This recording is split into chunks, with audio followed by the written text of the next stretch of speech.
All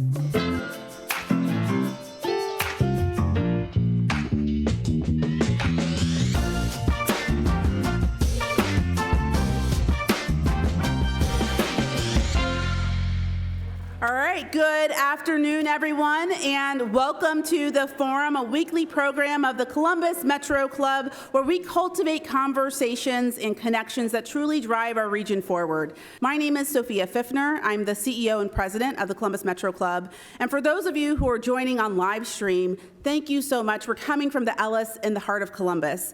Thank you so much to our sponsors for today's conversation, the Affordable Housing Trust for Columbus and Franklin County, the Central Ohio Community Improvement Corporation, and the Mid-Ohio Regional Planning Commission. I'd also like to thank the presenting sponsor of our live stream, the Center for Human Kindness at the Columbus Foundation, as well as our live stream and promotional partner, the Columbus Dispatch. And then I'd be remiss if I didn't introduce a very special person who started today, Vivian Bogan with Cristo Rey High School, who's in the back. She is our intern for this entire school year. Let's give Vivian a round of applause.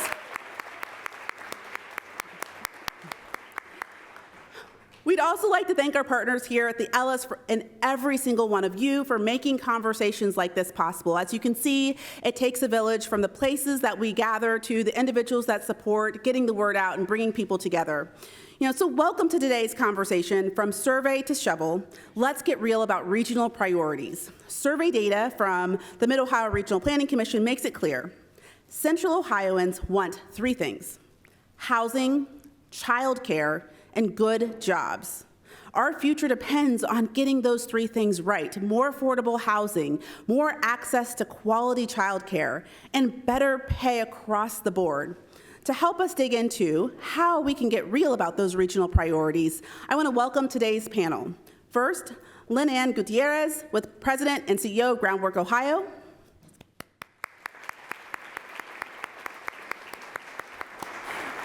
Ian Labatou, with President and CEO of the Affordable Housing Trust for Columbus and Franklin County. Sangeeta Lakhani, Executive Director of Service Relief for Hospitality Workers.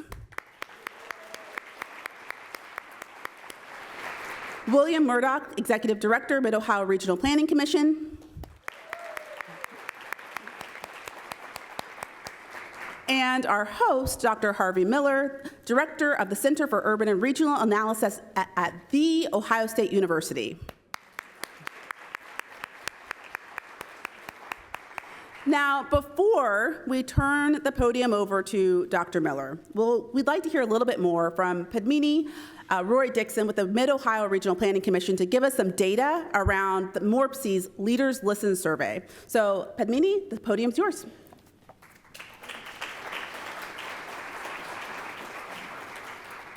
Thanks, Sophia. Good afternoon. It's really exciting to be here to see the survey results being analyzed by this impressive panel.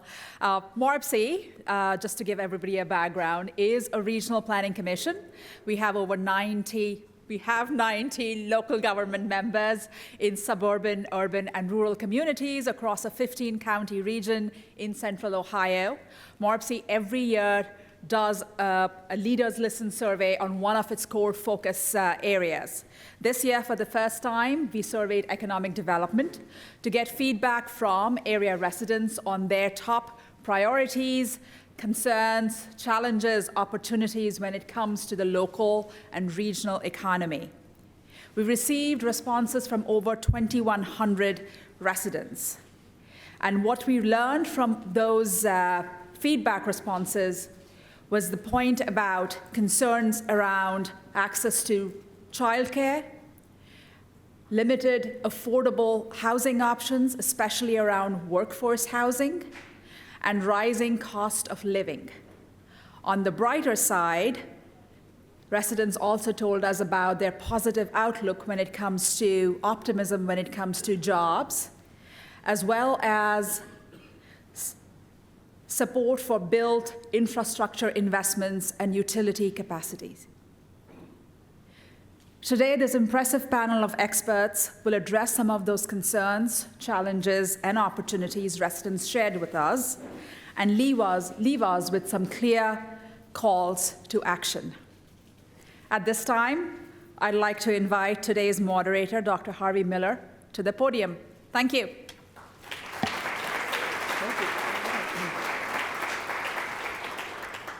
Okay, thanks everyone. Happy to be here. Happy to moderate this panel on this very interesting collection of surveys, and there's really a lot to unpack here. So let's get started. Some opening questions, kind of big picture questions. The MORPC surveys collectively show that residents are worried about affordability, about housing, childcare, cost of living, and yet they're also optimistic about jobs, economic growth. So residents say they're optimistic about jobs and growth, but at the same time, they're deeply worried about housing, childcare, and the cost of living. How do we make sense of that? Let's start at this end. Sure, thank you.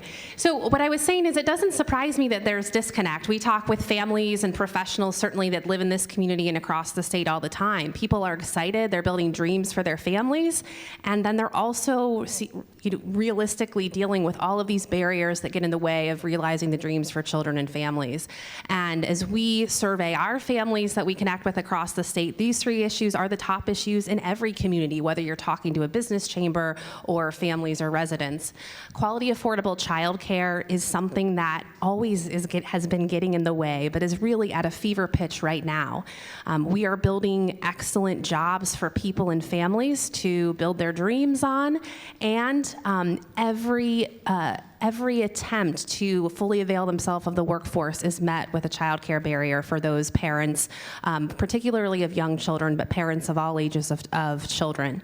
So we're building a good job. Can you imagine then that, say you're going to make $20 an hour, which isn't the median wage, but $20 an hour, over half of your wage will go to childcare if you don't have support from public funds. So almost $11 of that $20 wage.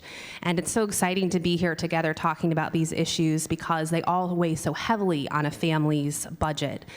We know that access, even if you can afford childcare, is very difficult to find. 40% of all Ohioans live in a childcare desert. So from community to community, that looks different here in this region.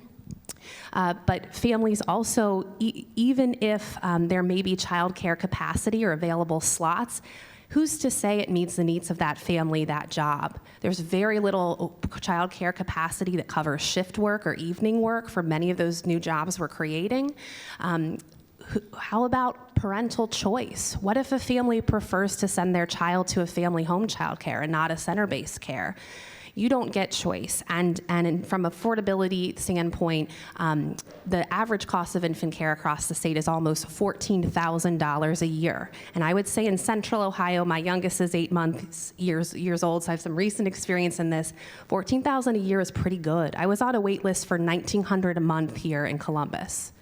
So, again, any way we can ease families, to ease the burden, whether it's making progress in housing or otherwise, we just have to be aware that those good jobs can only do so much when the dollar doesn't go that far, given the cost of childcare and these other concerns that are weighing on our families. Okay, housing, Ian. Lesson. You make such a really good point about, the $11 out of the 20 going towards childcare. There's a housing wage in Ohio, which is $22 an hour, and only 21% of the jobs that are in Ohio there's 21% of jobs that don't meet that threshold. And so there's a real disconnect between what I think is aspirational, which is a new job, a new announcement for a defense company coming or Intel company coming, and there being an opportunity to move into a different income bracket, and then the reality of what's happening in your household today, which is paying that rent, paying that mortgage, paying that childcare cost, paying for a car that's broken down and having to pivot from a transportation perspective. And so the disconnect is a timing thing. I'm really happy to know that there's optimism on the income front, but what the Leaders Listen survey clearly stated was that there's a lot of pessimism about housing affordability.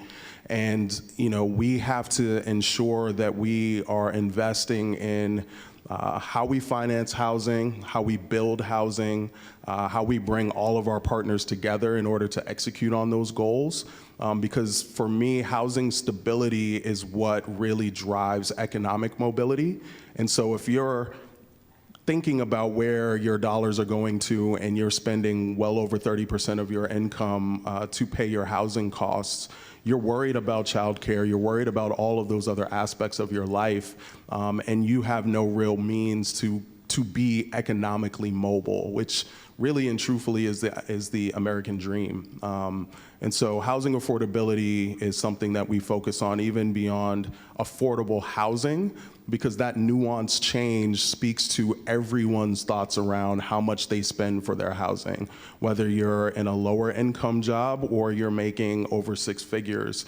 There are people making over six figures that are making cuts in their budget because of, just increasing costs all around. And so if those folks are making those kind of choices, imagine the type of choices that people are making with lower income jobs. Sangeeta, you want to talk about jobs? I'm not an academic. I'm not data-driven. I don't do surveys. I work shoulder to shoulder with the hospitality industry. The hospitality industry makes up 10% of jobs in Ohio. Hope is a human resource, right? So when people are hopeful, I'm not looking at surveys. I'm talking to people. They need that hope. They need to get up and come to work every single day. They need the hope to keep them alive. I'm glad people are still hopeful. We're talking about living wages being at $22, and that's great. The people I work with make minimum wage. Affordable housing is not affordable to them. Childcare is not an option to them. They miss a day of work because their child's sick. That's taking a punch in the gut to most people I work with. So I love that we're having these conversations. I love that there's hope. I love that there's more workforce programs that are bringing more training to people that might not be able to go to school. I'm glad we're giving people that step up, but this conversation is a lot deeper, and obviously we could spiral with this conversation, but it's not a one thing, right? It's not a livable wage thing, because even at livable wage, even at your $22 an hour, you can't really live. I would love to challenge anybody here to go 1 month on a livable wage with no safety net, just $22 an hour, go get some stuff done, and then we can talk about livable wage next month's forum. But until then, I'm glad we are hopeful, because we all need that. Let's keep spreading the hope while we're making some tangible differences too. So I love how this conversation was set up here. When I look at those survey results, when I hear my fellow panelists here, this is a region that is growing. It's a region that is optimistic about its future, but a region that knows that we can get better. It's a region that's stressed. And when you dive into those numbers, when you hear these stories, I love how you put the talking to people on the ground, because this is why we do the Leaders Listen survey. Is if you know MORPC, we work 90 communities, as Padmini said, we like to say from Logan County to Logan City, from Prairie Township to Columbus. Everywhere in that region is thinking and talking and worried about the same types of things, maybe in different levels. When we work on our policy and best practices, and we look at federal and state funding to help solve those challenges, you can't really make good decisions unless you talk to people on the ground. And so this survey we do every year, and I'm so proud of our data team on this, over 2,000 people from every county in the region are voicing how they're feeling about the region. And you dive into those results, and you see exactly what I'm talking about. You see that on the issue of housing, 72% of people say housing is too expensive in the region. And this cuts across every type of community. Cuts across every type of community. When you ask people if they're optimistic about housing, it's about 25%. And I know my data team will cringe here, but if you do the simple math, basically anybody who's optimistic about housing doesn't think there's a problem. So I think this is something that when we talk about ways that this region can get better, I think people have an awareness of it, the data's showing it, but also it points to the types of things where we can work on real solutions. And I know we want to get into housing here, but it's not just housing. The survey looked at workforce. People want jobs. At the same time, we see this optimism. We have billion-dollar announcements in every direction. They're also worried about how they can connect to those jobs, and they're worried about how they can get those jobs if they don't and can't afford childcare. So these are the issues that really laid out. When we think about economic development, sometimes you think about deals and shovels in the ground. It's about how people can access that economic development and how it can help improve the region. Let me follow up with you, William. The surveys show remarkable consistency. Residents want obtainable housing, affordable childcare, short commutes, a clean environment. How do you prioritize that when everything feels urgent? Gosh, thanks for the easy question, Harp. Might as well start off with a bang. No, I think, so how do you prioritize when everything seems urgent? I think in that survey for us, the thing that kind of is the foundation to all of those needs is housing. And I don't want to overstate it, because you need jobs to afford housing, you need childcare so you can go to work to afford housing, but our region has been growing for years, and part of the reason that we've been growing is because we've been relatively affordable. And we continue to grow. Last year we added about 24,000 people to the region. 24,000 more people moved here than moved out. Overall, we've added about 100,000 people in the last 4 years. People are continuing to come here because it's relatively affordable. But what we're seeing in the numbers is that gap is increasing, the affordability is getting worse. And if you can't afford a house, all of those other problems start to multiply and start to spread. And this is something that again, when you're trying to prioritize, you know, we work on transportation at MORPC, we work on quality of life and environment, all of those things are important. But right now, what the region's telling us and what the numbers are telling us is our key characteristic of being an affordable, nice place to live may be slipping away if we don't make the investments today. Okay, so, and this is for the whole panel, not just for you, but you mentioned all the growth we have here in Central Ohio. We're expecting to add more than 700,000 residents and 350,000 workers by 2050. This is for the whole panel again, this question. What's the single most important investment that we can make in order to prepare for that growth? You know, the city is on the ballot in November, hopefully passing a $500 million bond issuance, and it's over $1 billion bond issuance in total, but 500 million of that will go towards housing, housing affordability, for construction and development, for emergency rental assistance, for infrastructure. And I bring that up because that's a real investment. It was an investment when the city passed a $50 million bond and then a $250 million bond. This $500 million is a real investment because it cannot and should not be just $500 million. And I know that the city is with me when I say this. It has to be leveraged and also recycled. And so the impact of that $500 million needs to be well over $1 billion in and of itself. It's important to do that because if we're going to see 700,000 new neighbors into this region by 2050, all of those people have to have places to live, but we also have to ensure that the people that are here that we need to continue to invest in also have places to live that are affordable, that are close to transportation, that are close to job sites, that aren't isolated by highways, that are close to amenities, all of the things that we all enjoy or hopefully enjoy in our own housing.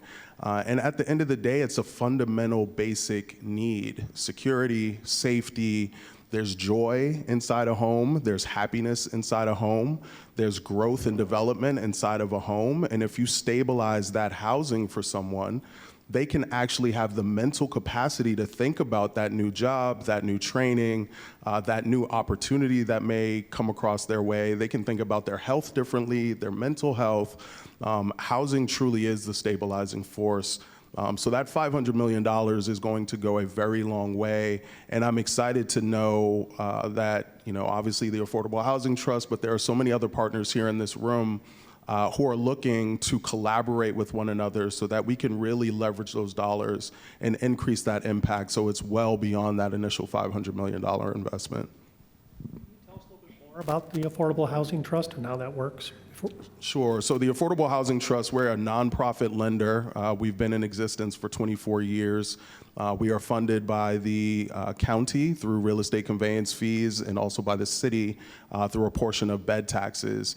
And we provide gap financing for affordable housing transactions. And they are as large as 300-unit low-income housing tax credit deals and as small as a single-family home or a duplex that is affordable for that area median income.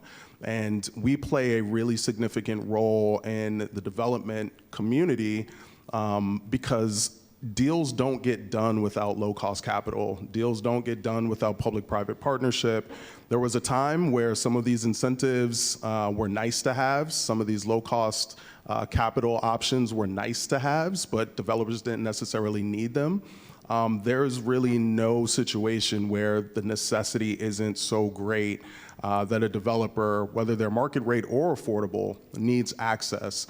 The other thing that makes us unique and special is that we are mission driven, and so we are committed to ensuring that growth in this region happens across all spectrums, all races, all genders, all neighborhoods.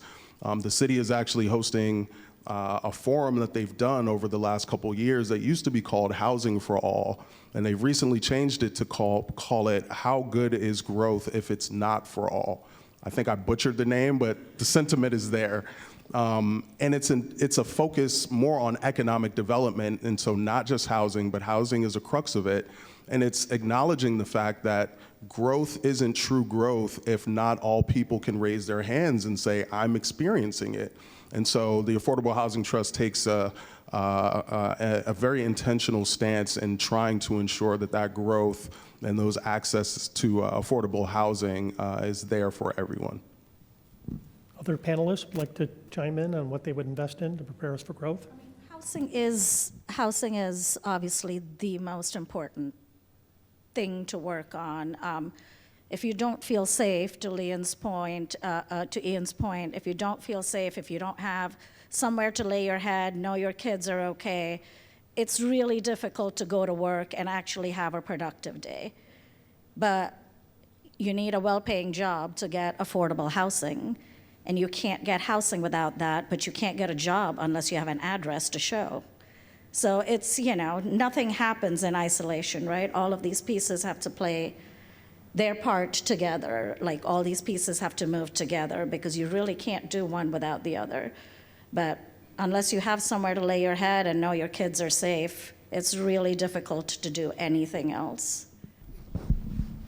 Sure. Well, I'm going to resist the urge to say, well, childcare is the most important, to Sangeeta's point, because our families don't come in pieces. They're experiencing all these systems and challenges at once. But what I do know as a statewide leader, and I see communities who have had fits and starts, have made incredible progress, that with respect to the incredible leadership and brilliant people in this community, this region is behind as a lifelong Columbus resident. And so what I worry about is if childcare isn't prioritized alongside these other items, we're not just going to lose the opportunity to make progress and meet the needs for folks. Families are going to lose services. So just for a little bit of context, to maintain the statewide publicly funded childcare system next state budget cycle, we have to fill $600 million just to maintain the status quo over the biennium from one-time federal dollars that are going to be going away. We're facing right now a big fight in Congress around funding levels because 70% of the publicly funded childcare system in this state is relying on federal dollars. So I don't believe it's just a public or just a private sector solution. I focus very much on having a strong state funding partner that comes alongside, but we need the federal partner and we need local partners, not just to meet the needs of communities here and the families here that need the services, but to build the movement and the priority across the state so our statewide leaders see the success and are able to scale it and feel the demand from this region's leaders equally. I think it's brilliant. The county and with Commissioner Crawley's leadership made the connection between childcare and housing in the Franklin County RISE program and the way ARPA funds were invested, because our childcare profession, not unlike Sangeeta's folks that she's working with alongside day to day, are making on average $14 per hour. So prioritizing that workforce in that community with some housing support goes a long way, not just to provide their housing needs, but keep the sector held up in the childcare space, in addition to providing access to more families here locally. But I will share what I think is always a humbling statistic to kind of close my comments, because I believe there's all of the brilliance in the world to figure this out and lots of other communities to look towards about kind of mistakes along the way as you increase access to childcare here locally. But across the state, Ohio's economy loses $5.48 billion on childcare and a little under $2 billion in tax revenue. So actually, if you invest in childcare, you can pay for childcare and supporting families because of the increased revenue, because people are fully able to participate in the workforce, and you're getting people making money and providing that tax revenue. So I know that there are lots of competing concerns, but I so worry for this community that is beautiful and growing, and the families that are coming here are not going to want to stay here if they can't meet the needs of their very youngest children, who are not just today's parental workforce, but tomorrow's workforce in a very short time as they grow in this community. William? I want to go back to growth here. So 100,000 new people in Central Ohio since 2020. That's like Bexley and Gahanna and Dublin just being plopped down on the region. And when you think about what that means with all of these issues we're talking about, what we saw in the survey is there's a recognition that we need to invest in more infrastructure. It was like 2/3. And yes, that means roads. Yes, that means transit. Yes, that means energy. And this is something that we know that in order to help with all of these issues, we have to continue to provide a good quality of life as the region's continuing to grow. I see optimism, though, when I look around at some of the communities and their creativity on how they're tackling things. You know, we're good partners on housing with Central Ohio CIC.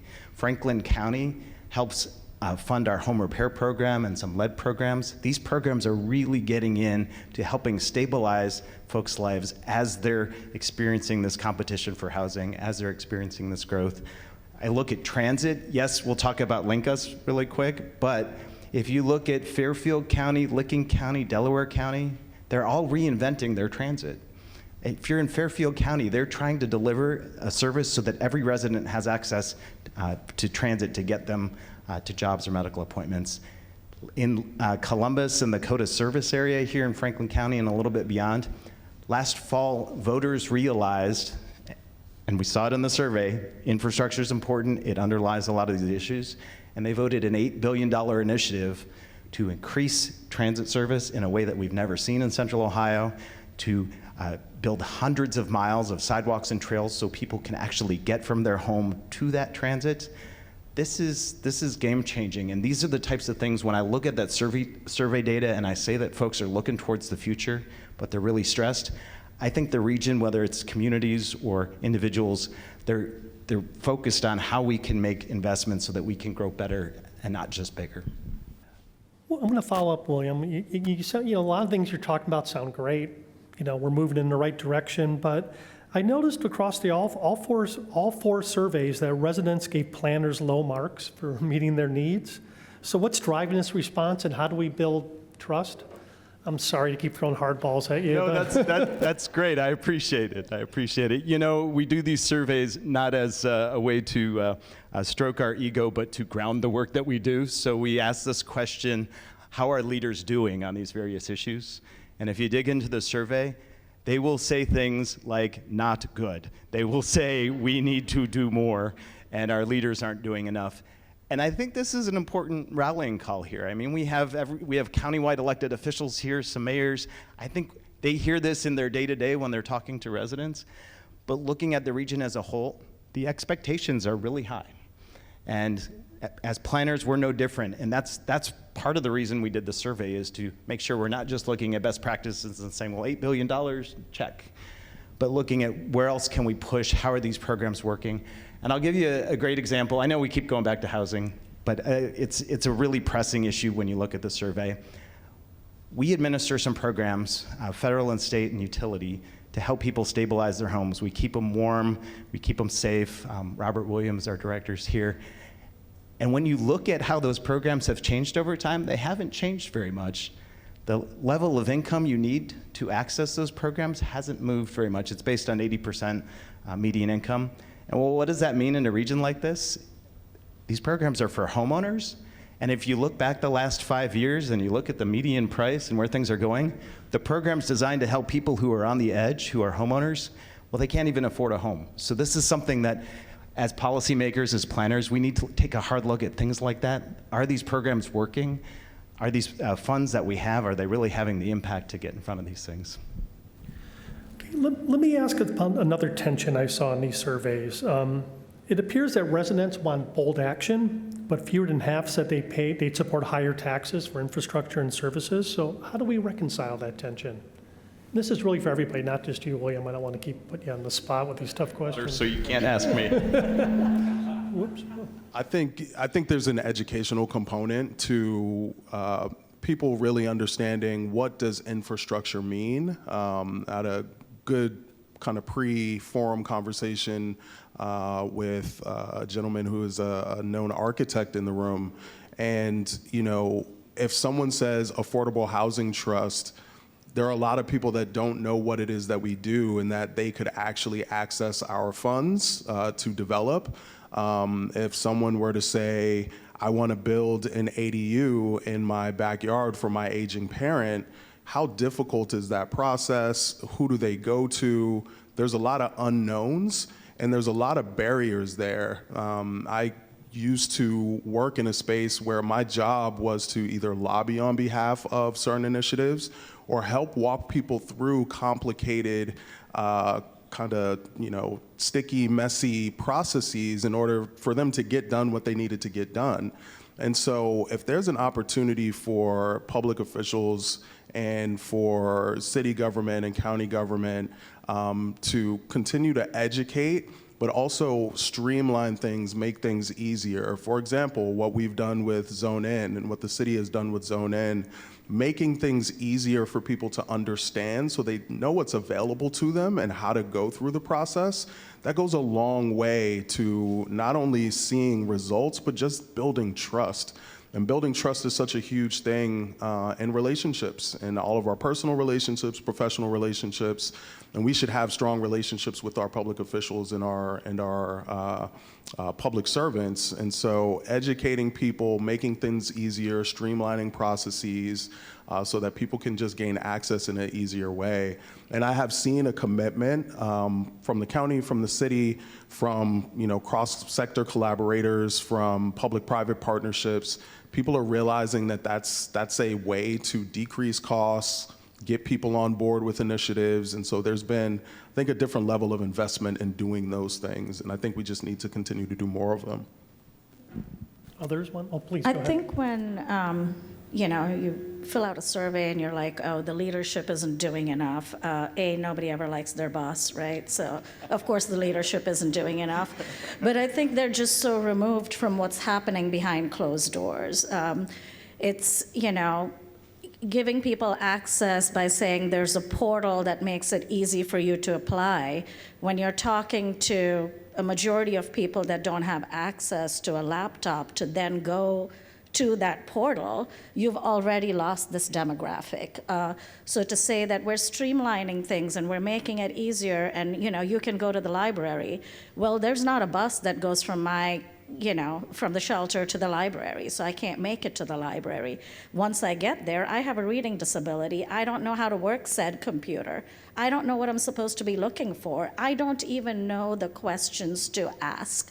So there's just this helplessness within a community that can't seem to get that step up. So, no matter how hard the leaders are working and no matter how much magic is happening behind these closed doors, if the people on the ground can't touch those stars, can't find a path to them, it's lost work in a sense because the people that need it the most don't have access to it. So there needs to be, I don't know if it's a door-to-door movement. You know, we seem to have plenty of money and plenty of people around when it comes time for a census. So why don't we hire some of these people and go door-to-door to these families and sit down with them and be like, how can I help you? Here's what's available. How do I help you get there? And I think that people piece is what is missing in, you know, this wide gap from what is being provided to what people can actually access. Real quick, I just want to say thank you for saying that. There's this sentiment of meeting people where they are. I have a 10-year-old son, and he was working on decimals last night, and in my mind, he should be getting it very easily. But I had to remind myself I needed to meet him where he was in order for him to understand what the homework was that he was working on. And I feel like that sentiment is knocking on doors, coming to people's neighborhoods, showing that you really, truly care about them enough to meet them where they are, but it's also meeting them where they are without judgment, and understanding the context behind why they may not have trust in government or a healthcare system or a bank, and not judge them for that, but meet them where they are, and that will go a very long way. Yeah, I kind of going back to the original question. I can't say a lot about this tension because usually when we poll on issues specific to childcare and investment in early learning, now we're not testing that then next in a statewide ballot issue yet, but we often see that people do make decisions about who they vote for or what they're willing to invest in, and it is overwhelmingly positive in terms of investments in childcare across party lines. Certainly there are some differences with that.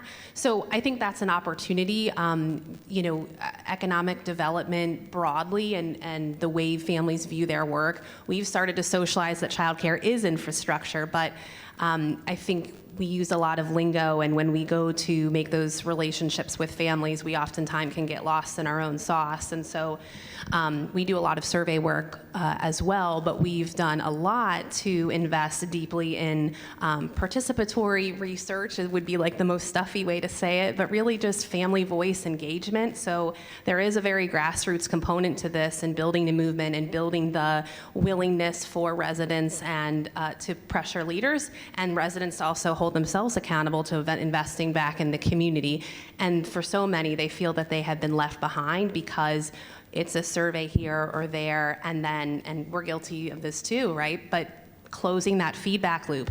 I know from talking with our families that they don't expect system change overnight. They really don't. Like, their expectations are not out of this world. They don't expect us to solve all their problems, on this fast-paced timeline.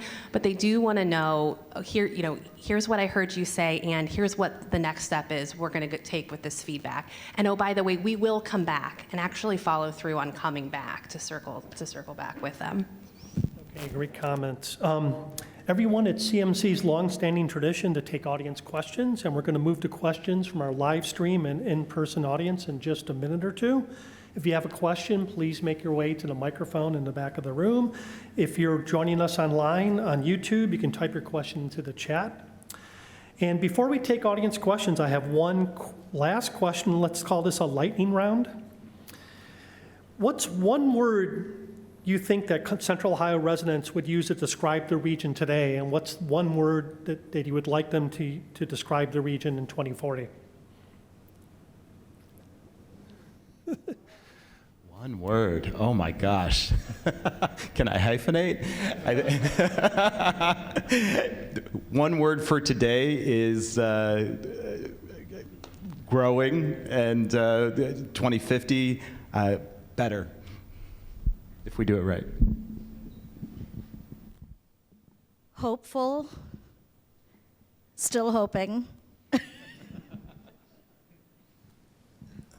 For today, inequitable, but in 2040, hopefully the N is lopped off of that, and we can say that is truly an equitable region. I'll mimic growing for the word for today, and I'll say accountable, because I think our leaders and all of ourselves have to be accountable to the outcomes here we're talking about. Thank you very much, panelists. And now Doug Buchanan will be curating questions from our live stream audience. And for those of you who are in person, please join Doug at the microphone. Doug, what's Harvey, thank you very much. And thank you so much to today's panelists. If you have a question for today's panel, please do join us here at the microphone. If you're watching online, please type your question into the chat. We'll try to get to as many of those as possible. Great questions at CMC always have two things in common. They can be asked in just a few seconds or sentences. And what punctuation mark does a question end with? They end with question marks. Yes, they do. Thank you. I'll start us off with this one that was submitted before the forum. It comes to us from Lee Martin. While high-density housing and mass transit are characteristics of most larger cities, Columbus seems to be making not much progress in either area, preferring to promote sprawl and deferring investment in rail elsewhere or to other time periods. While tremendous growth is projected, we seem to be stuck in the 50s, the 1950s. Will Columbus ever develop intercity rail service to get cars off the road and high-density housing that makes such rail systems efficient? I promise I didn't send that one in myself. If you read the news today, you'll see that the Columbus Metro ranks really low when it comes to traffic congestion. I know nobody believes me here, but it's true relative to the rest of the country. But that's if you're driving in a car. If you're looking at how to get around the region with transit, if you're looking for a passenger rail train, you gotta somehow get to Cleveland. We are way behind on these things. And on the transit piece, I feel really good on the investments that we're making to catch up. Link Us wasn't just about one bus rapid transit line or one area of town. It looks at the entire COTA area comprehensively, giving people options where they are. So you talked about meeting people where they are, talked about results. It doesn't matter where you live in that area. Link Us was designed to deliver on that promise. And yes, we got a lot of work to catch up, but my goodness, this initiative will push us to do that. On passenger rail, if you know MORPC at all in our local governments, we are painfully aware that our region is the largest in the country. That's not on the national network. And we are working very assertively to do this. And the good news, and this is such a planner answer, Harv, we are in the federal pipeline to develop this stuff. We are about to move to what's called Step 2 for lines to Pittsburgh, Cleveland, Cincinnati, Chicago.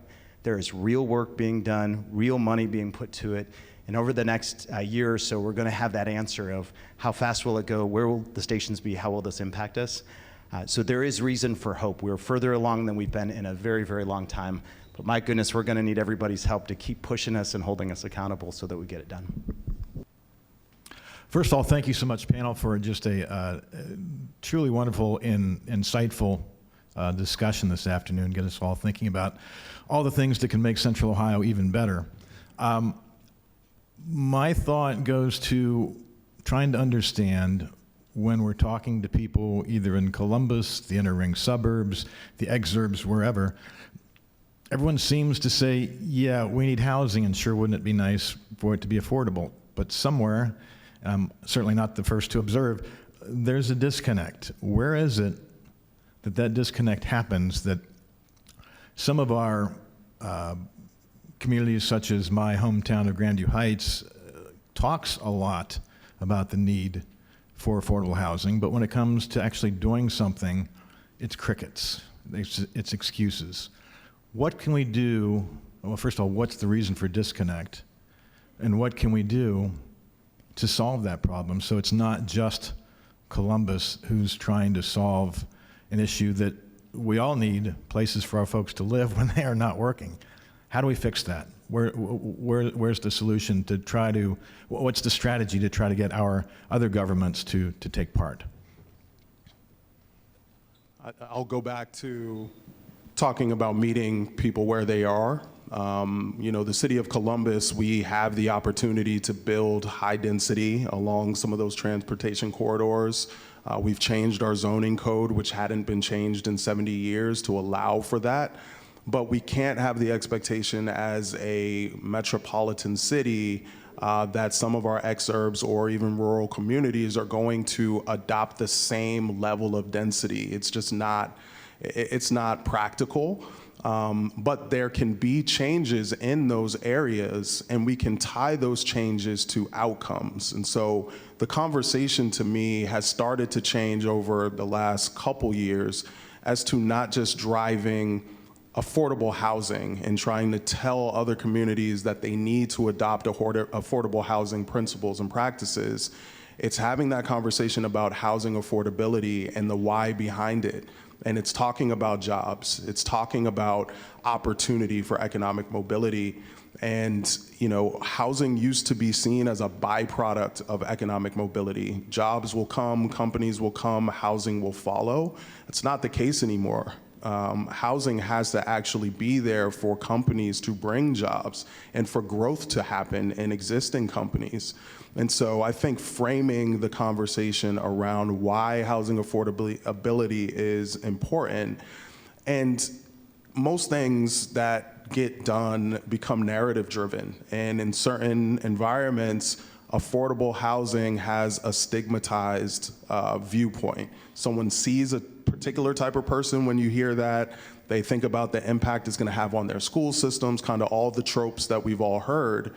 But the conversation should stem around your son or daughter is graduating from college next year. Wouldn't you like him or her to come live in your neighborhood? Is there a home that he or she could purchase? Probably not.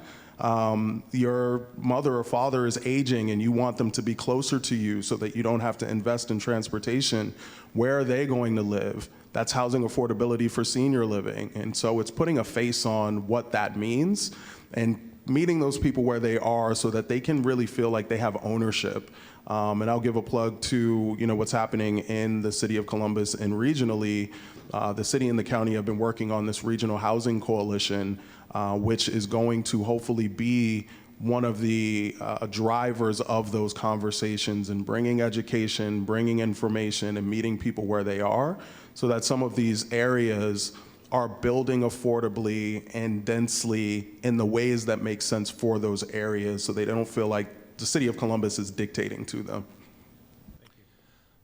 Thank you very much. Nancy Nanny joining us online asks, is there free childcare now in some areas of the United States as in other countries? And if so, a follow-up question, how are those programs funded? Yeah, so I should say what is in Ohio first, which is our publicly funded child care systems offer a subsidy for families up to 145% of the federal poverty level.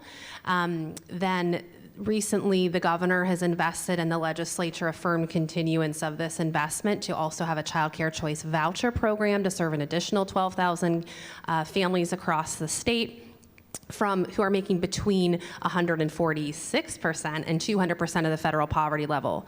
But that 145% of the federal poverty level puts Ohio at the lowest initial income eligibility for publicly funded childcare in the nation. So there's been a real lack of investment over time to keep pace with public funds. There are, with the exception of this one-time investment this year of $10 million, there are no state dollars that go to childcare except what is required for what's called maintenance of effort or this requirement to draw down federal funds. So there's actually less state dollars that have been invested over the past decade in childcare. Where we see success, whether it's in local communities across the state, is the identification of sustainable public revenue sources to fund childcare. And I know that seems like a really simple answer, but some of the most successful states have been able to build the public will. We see lots of activity in local communities willing to tax themselves, public-private partnerships. Here in the state in Ohio, we have examples like that sustain kind of pilot or local efforts and scale them. And then you are creating this movement of local communities have invested which are all last dollar in, by the way. So last dollar into the federal and state investments to create more access. But it's about identifying and committing sustainable public funds.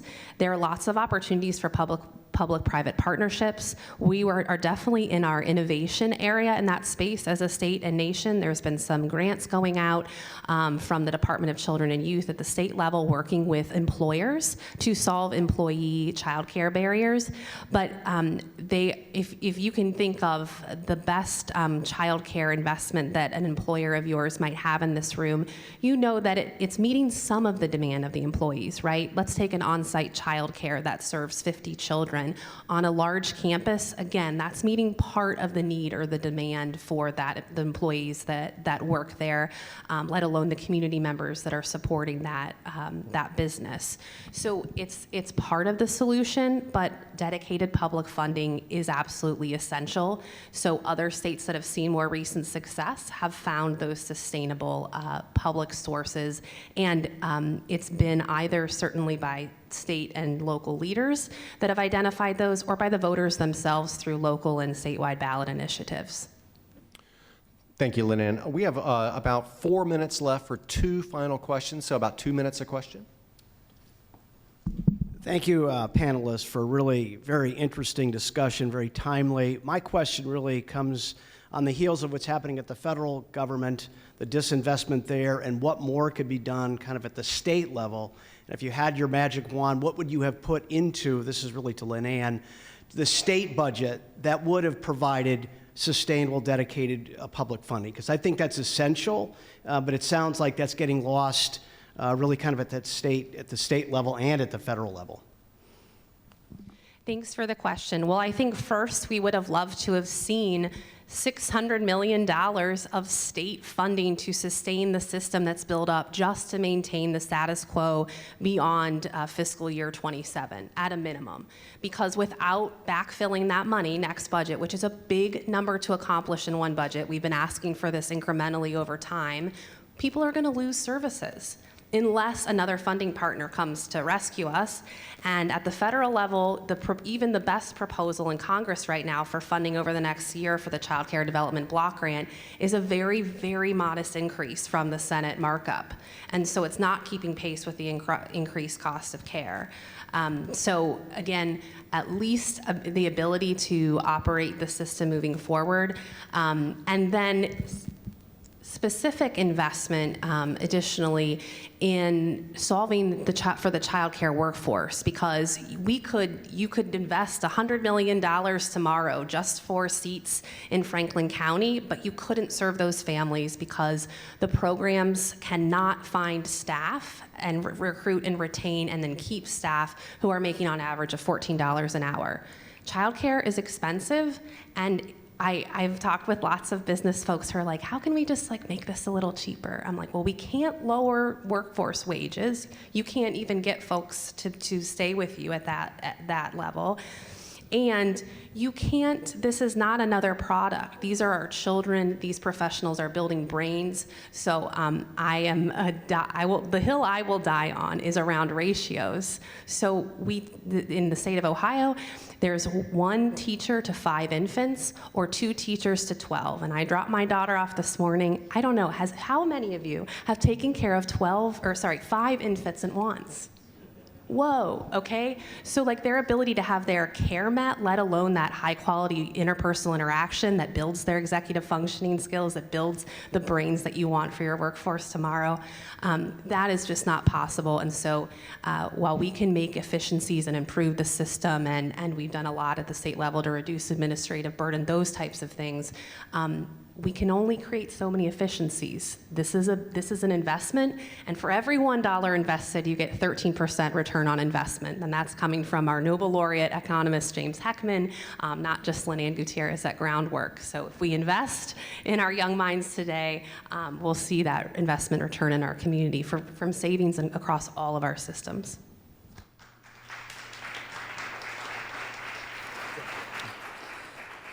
First, I'd like to say thank you to all of the panelists today for your expertise in today's discussion. I'd like to lead by just simply, everyone deserves a place to call home. Housing is fundamental, regardless of race, mindset, or life circumstances. And with the rising homelessness rates and mental health crisis rates here in Franklin County, any of you on the panel can answer this. What is the regional plan to prioritize mental health services integrated into the housing initiatives? Picking my microphone up, and I don't have an answer, to your exact question, but what I will say is that I believe people in the housing space, whether we're financing projects or developing them, there is a real understanding now that supportive social services for housing is extremely important. It is its own kind of subset of housing and community development. We have one of the top continuums of care in this region, the Community Shelter Board. And, I think when I talk about cross-sector collaboration, a financing agency like ours working with a community shelter board to understand what type of housing is going to be most impactful for the populations that they serve, and then figuring out how we find dollars and resources to actually finance those houses and find people that provide social services and make it as easy as possible for them to come into that equation. I will say that we're being thoughtful about that. It's going to require more thought, more action, more investment, but you're absolutely right. It is the social service element of housing is something that was tried with public housing, but it failed because the social service part of it was never really undergirded. But I think we have an opportunity to do it in a different way, a more dignified way. And if we collaborate with the partners that we have in this region who are strong, we can execute on that action for sure. I think this is a piece that can also be taken on by business owners, right? To provide more social services in the workplace so that they're not going home with these problems. So that's not something that housing has to take on by itself. I think as business owners, I think this is social service aspect just has to be a little bit more ingrained in our culture across the board. Okay, I wish we had more time, but I'm getting the signal that it's time to wrap up, so I'll turn it over to Sophia to close us out.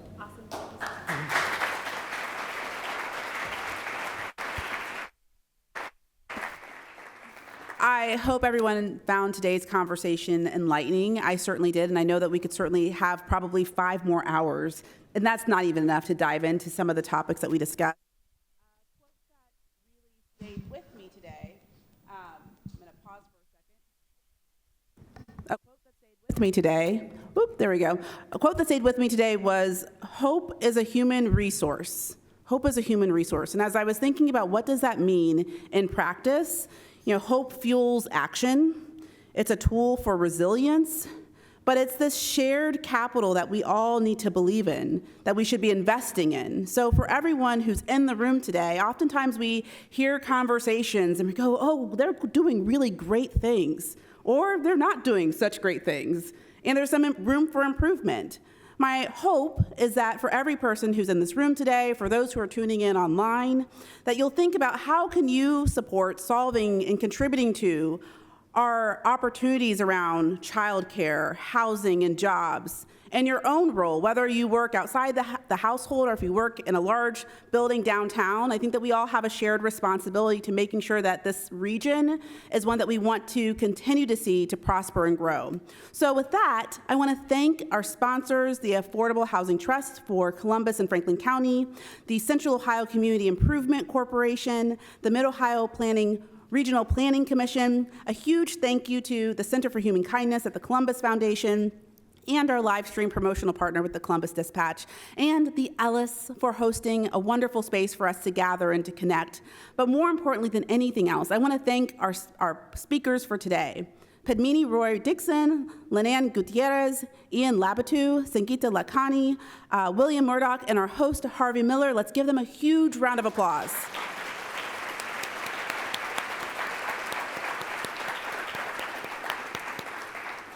All right, so for those of you who are not familiar with the Columbus Metropolitan Club, we do this every single week. And next week is a really special event because it's our annual meeting for the Columbus Metropolitan Club. We will not be here, we will be at the National Veterans Memorial and Museum off Broad Street. It's an evening event, so I hope that you come buy tickets and be prepared to share a cocktail or two as we talk about cross-sector collaboration. We have a wonderful panelist of individuals from both the private sector and nonprofit sector. I'll be moderating this critical conversation about how we can work together as a region to move things forward.